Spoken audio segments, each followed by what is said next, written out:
Welcome to Collision, the podcast where we discuss the fun and sometimes complicated collision of real life and trusting God. If you're curious or confused about how to engage the world we live in, we hope our conversation here helps. Now, let's get into this episode of Collision.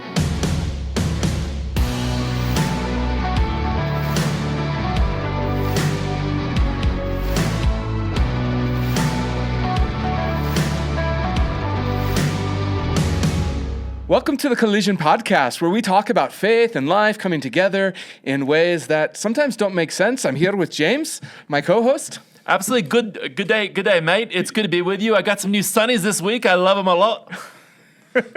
So James and I learned what code switching is this week from one of our political candidates, and we are not above doing anything to get listeners for the podcast. And so we just thought we'd try it out today, see if it goes red in Ireland and in Australia this week, Yep. in terms of our metrics. And so here's to holding out hope.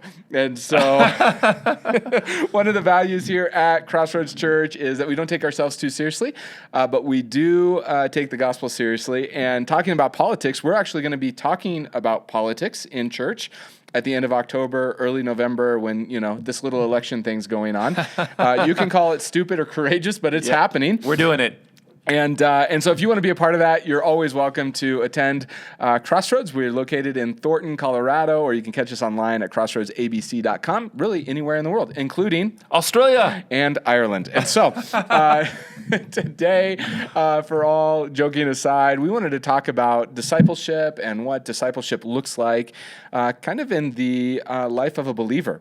One of the things that you and I have had conversations about is that our salvation is by faith alone, right? Through grace. Like that is 100% what we believe. But when we come to and read the scriptures, there's these points in the scriptures where Paul will write something like, work out your salvation in fear and trembling. And so, James, you are give me your new title again. The pastor of spiritual growth. Yes, the pastor of spiritual growth. And so in your experience of church world, how does that dynamic of coming to faith, right, coming to salvation through faith, kind of intersect with this idea of work out your salvation? How have you seen that play out in the church world? Yeah, I've honestly seen it worked out poorly in most churches because I think the experience that a lot of people have is they hear about Jesus, they hear about the promise of an abundant life. Mm-hmm. They come to church, and the invitation at most churches is just keep coming back. Yeah. And church services are great. I mean, it's wonderful getting together with people who are in pursuit of God together. But where it breaks down, and what I'm so excited about what I get to do with my team is meeting people in their personal life and their personal rhythms and disciplines, and what does it look like to let God into those areas and actually change and grow. I mean, I'm a pretty driven guy, you are too, and part of it is like every year that I get older, I mean, the clock's always moving forward, yes, but I want to be a better version of myself. And what concerns me is I think there's a lot of people in Christendom who actually, the next calendar year rolls over and they're honestly, they don't see it. Yeah. They don't see the life change. And we believe that this is what Jesus invited us into. So it's probably a user's error on the role of a lot of churches and how we shepherd people, pastor them, and a user's error on the way a lot of people engage their faith. Yeah.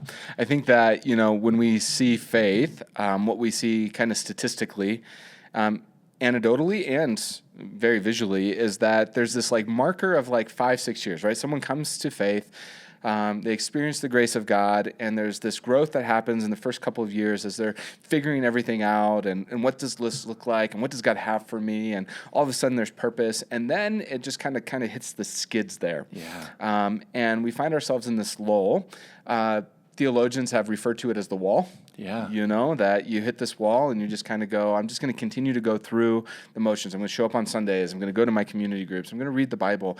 And yet it just feels like we're constantly knocking our heads against the wall. And one of the scary things for us as pastors actually is, our calling is to actually teach people not just about who Jesus is, but to actually challenge people to follow him with their whole life, to actually be like him. And as pastors, that's part of our calling in this life. And how have you, as kind of a director of spiritual life, how have you felt that on your shoulders of being a pastor? Just that call that God's placed on you, knowing the wall that people hit, and then just the yearning that maybe, well, I'm assuming you have to see people break through that. Yeah. So personally, as a pastor, it is a weight that we carry. We talk about it often. I mean, I used to play baseball, and I remember the times that I would come off the field, and the coach would be like, Johnson.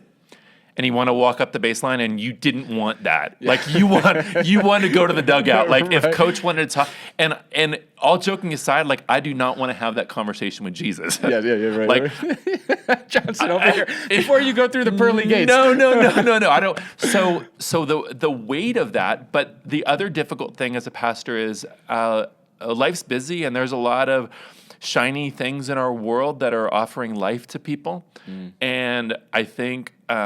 I believe Jesus is the answer. I believe that there is life that's found in surrendering our life, literally dying to us and living to Him.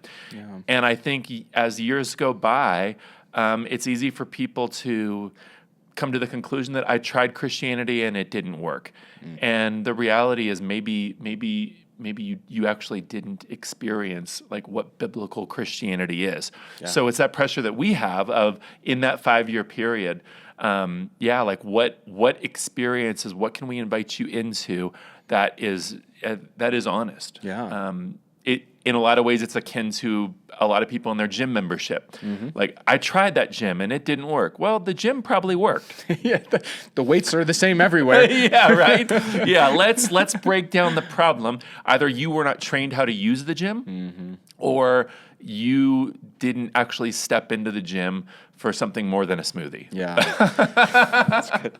So there's this tension that we have, right? Of wanting to be like Jesus, but not quite sure how to get there. We hit this wall typically 5 to 7 years in. And so let's just talk personally, because you and I have both have walked in the faith a long time. We've experienced walls in our life. And there's things that we have committed ourselves to doing, and new approaches that we've taken. And so you're in the season of life right now where both your kids are grown, finding their way as adults. Congratulations. Yes. You've succeeded so far, as a parent.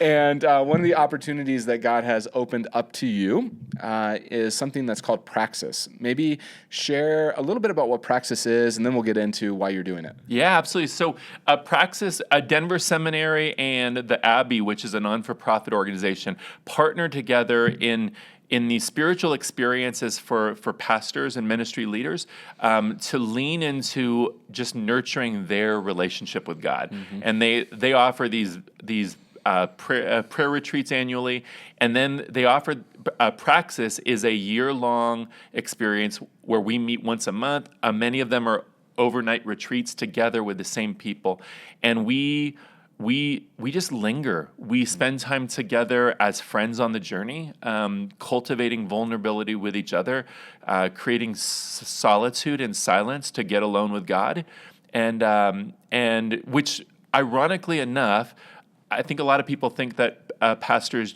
play golf or fish and just preach on Sunday. Yeah, that's basically what I do. Right, and I mean the years that I was a worship leader, like I didn't sit around playing my guitar all week. I played it at rehearsal and on Sunday morning, and I prayed in my time with God, and then I would have meetings all day. So to create space in your life, even as a pastor, yes, is as much work as it is for the person who's working in an office or as a school teacher. Yeah, and a Praxis is an environment for us to maybe revisit that first love of what drew us to Jesus in the first place. Yeah, so you're going down this journey, and this is part of your working out your salvation with fear and trembling, right? And so what was the draw for Praxis for you? What's the excitement in going into it? What are you expecting, and where are you hoping to grow as a believer, not just as like a pastor, but as a believer, as a follower of Jesus? Yeah. So what I'm most excited about is honestly the ability to submit myself to somebody else's process. I think as a pastor and as a parent, I'm oftentimes the guy in charge, unless you're in the room, right?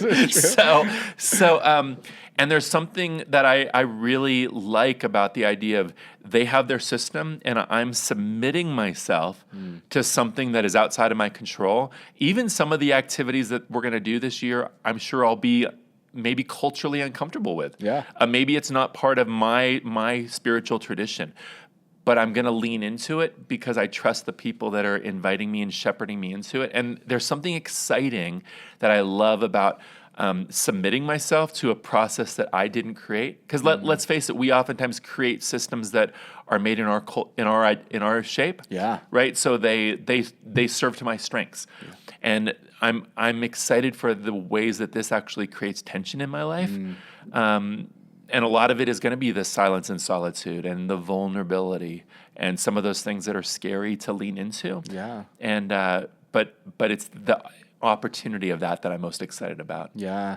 I find in my life, particularly when I'm up against that wall, of oftentimes that wall in many ways is created by me by putting God in a box, right? And I go, this is what my faith tradition has looked like. This is the things that I'm comfortable with. These are the things that I've, committed myself to. And I hit this wall, and I look at my life, and it's like, man, there's a little bit of I put God in this box of how I relate to him, how he's allowed to relate to me.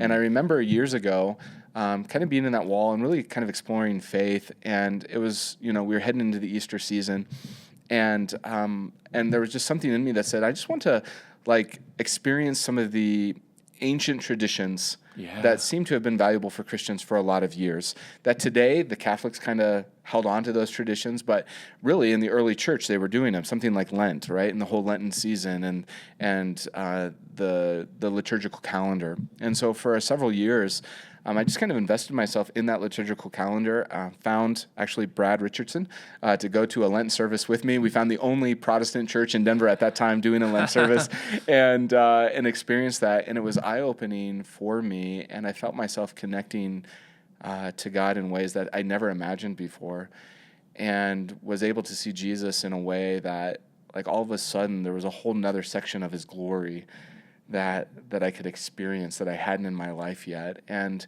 how that rhythm, now a decade old, in terms of experiencing the liturgical calendar, particularly during the seasons of Advent and Lent, have really become significant in my life. And even filling that wall in these last couple of years of really investigating in the liturgical calendar what's called ordinary time, not the special time, but the ordinary time. And where is God in the ordinary time? And God really pushing me in this season to create rhythms that go, God is here, even when it seems like there's nothing special. Yes. Here. Yeah. And that has been so special in my life. And so as pastors, really, as we kind of move forward, and part of our role is to help guide people in being like Jesus, we've been working on something that we're calling rhythms that we're pretty excited about. And maybe I'll just give it to you to explain what the rhythms are, or what this idea of rhythms is, and then what we'd like to do with it heading into the future. Yeah, I love it. So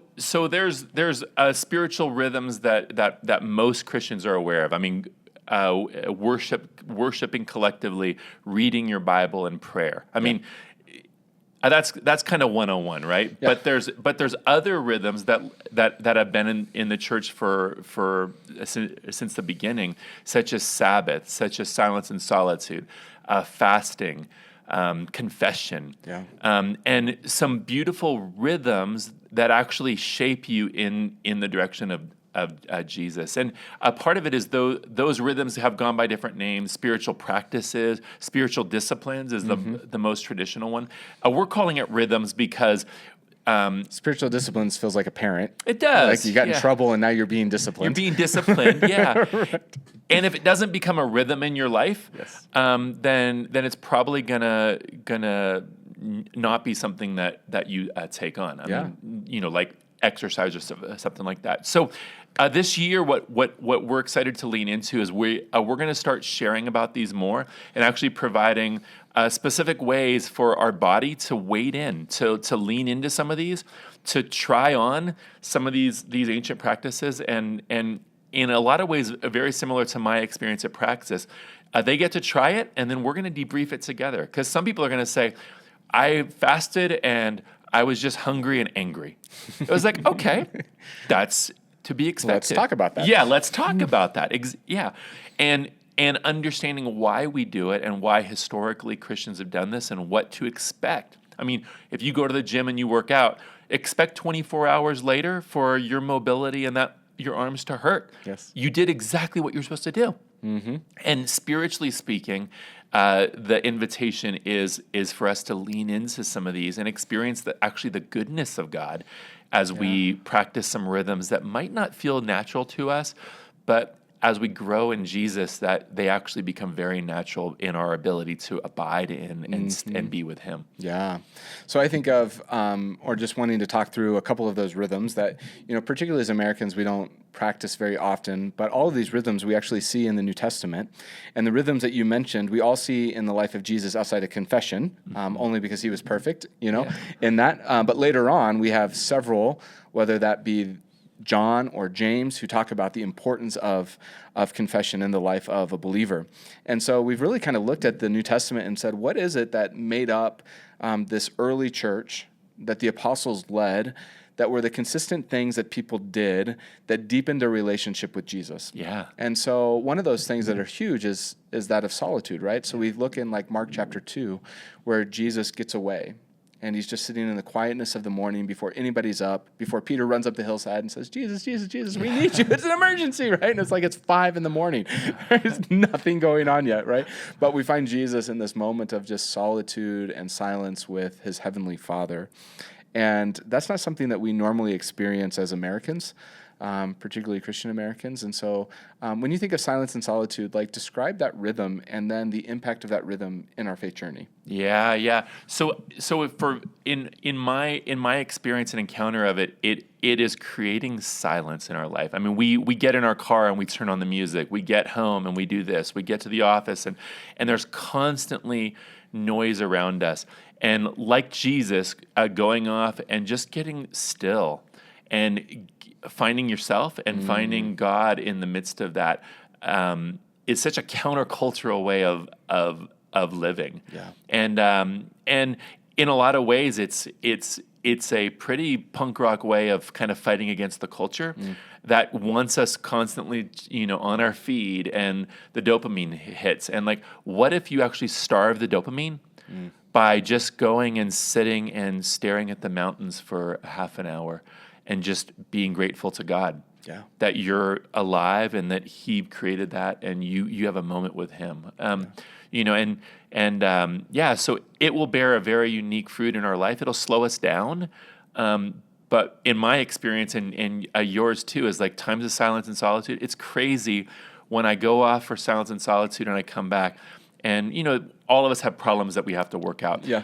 And you're driving home from somewhere beautiful. And I feel like God, like usually within like 2 miles of the house, like, oh, by the way, that situation, just do this. Yeah. And that thing or that sermon illustration you have, oh, here it is. Yeah. And he gives me what I need after I spend time just being with God. Yeah. That's so good. I think that's exactly the way that I've experienced the presence of God in my life in silence, right? That it's when I slow down and I'm able to sit in silence long enough that I get all this stuff out of my head. That oftentimes, I think we're all looking for signs. We're all looking for God's existence in this world and all of that. And oftentimes we find ourselves in situations where it's like, man, if God would just speak to me. Yeah. And I find oftentimes that God doesn't speak in loud ways, right? It's not boulders falling off cliffs. It's not, signs in the back of a car or whatever, that it's in the quiet, when I'm able to get beyond myself and kind of the voices in my own head. And then I hear kind of the subtle whisper of Jesus. One of the things that I've incorporated over the last couple months in particular when it comes to silence, and maybe I've shared this on the podcast, but is to start by listening, trying to hear 20 sounds.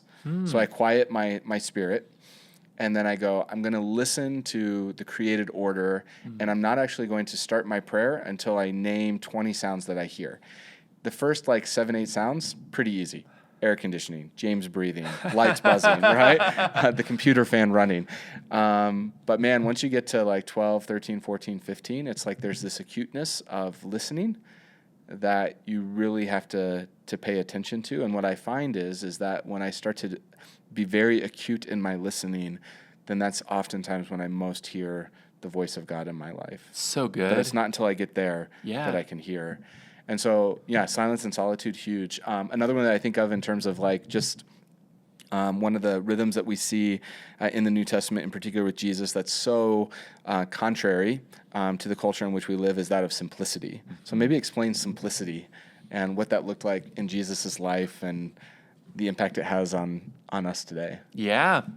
Well, I mean, we've become so efficient with our activities. I mean, like John Mark Comer, who's your age, tells a funny story about. So when I was younger, you would be at the checkout and you would just stand there. Mm-hmm.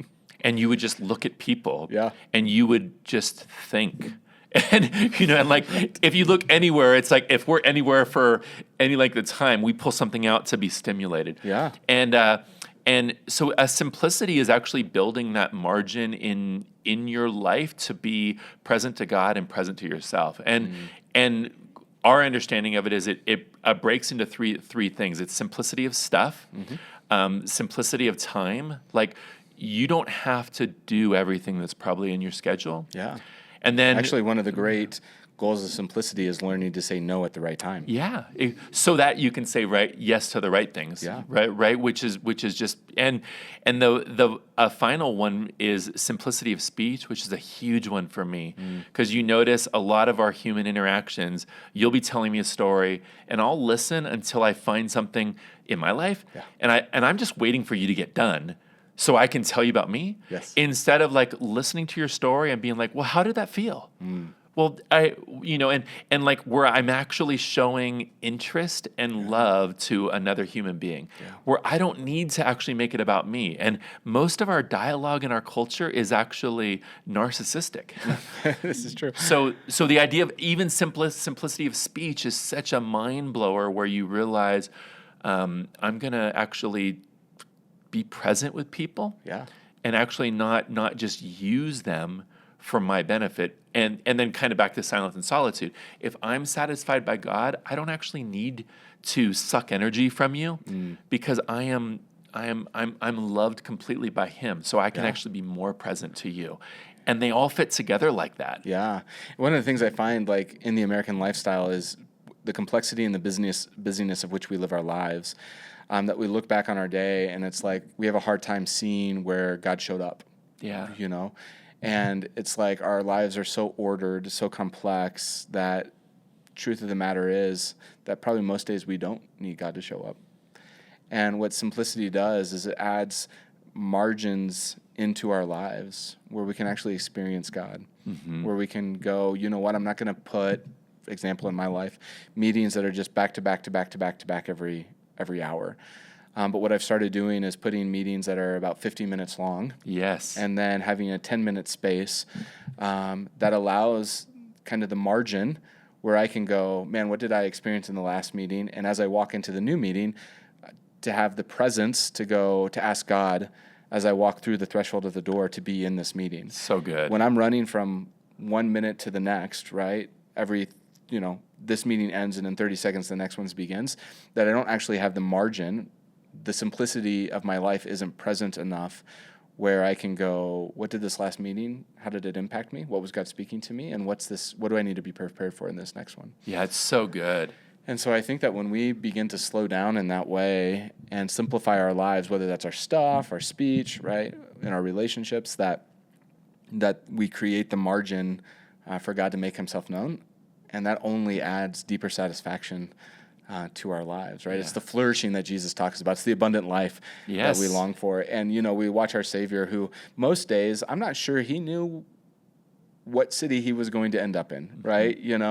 And it seems like He always had time for people. Like I think of the woman who, touched His cloak and all the power went out for Him. And the whole crowd is like clamoring around Him and leading Him to a place and they want something from Him.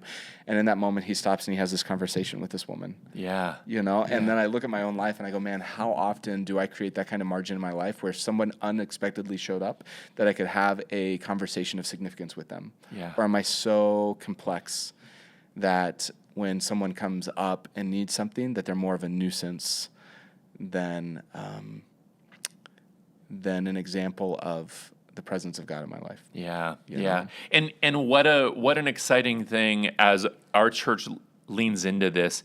for people to encounter Christians who are, like in John 15, who are abiding in Jesus and his life, like a grapevine, his life is flowing in and through us. I mean, that excites us. Matter of fact, one of my favorite conversations that we have often is like, our dream for Crossroads is not to become huge, and is not, like our legacy, our dream is that if somebody was asking somebody in the community about a church to connect at, it's like, oh, if you're looking for the big show, go here. Yeah. Or if you're looking for this, go here. Oh, you want to grow and experience the fullness of life in Jesus? Oh, that's easy. That's Crossroads. Yeah. Like, we want to grow into being that church. Yes. And the cool thing is that there's very few churches that are doing it. Like a big show or the TED Talk is kind of the model that's prevalent in our culture. But historically in Christianity, that's where these spiritual rhythms, these disciplines of old, are actually like, this was just what it meant to follow Jesus. Yeah. Was to let him transform you day in and day out, not just on a Sunday morning. And we are excited to grow more and more into being that church. Yeah. So in this like collision, right, of life and faith, and the struggle that we have of sometimes actually living out the abundant life that has been given to us, this is where Crossroads is really coming alongside. And so as we kind of end 2024, there will be a couple of times where I'm going to preach to this, make an invitation of it, and then in 2025, we're going to hit the ground running and start incorporating these rhythms through workshops and cohorts and in just the regular patterns of this church. In such a way that our hope is just what you said, is that we get to experience Jesus in ways that maybe we haven't before, in greater ways of joy and satisfaction. And so if you're tuning in and you're a part of Crossroads Church, that's something that you can look forward to. Yeah. James, thanks for kind of opening up a little bit of your life and what it is that you do and kind of the excitement and vision that we have going forward. Yeah, absolutely. It's super exciting, and gosh, we're excited to grow with our people and with people who maybe you're not a part of Crossroads yet, but you're thinking, if this is what Christian faith looks like, I'd like to jump in, maybe just a shallow end of the pool. Jump in, join us on the journey as we explore and lean into all that Jesus has offered us. Yeah. Well, thanks for joining us today. You can catch us in a couple weeks as we come back and do it all again. Yeah. All right. We love you, Ireland. Cheers.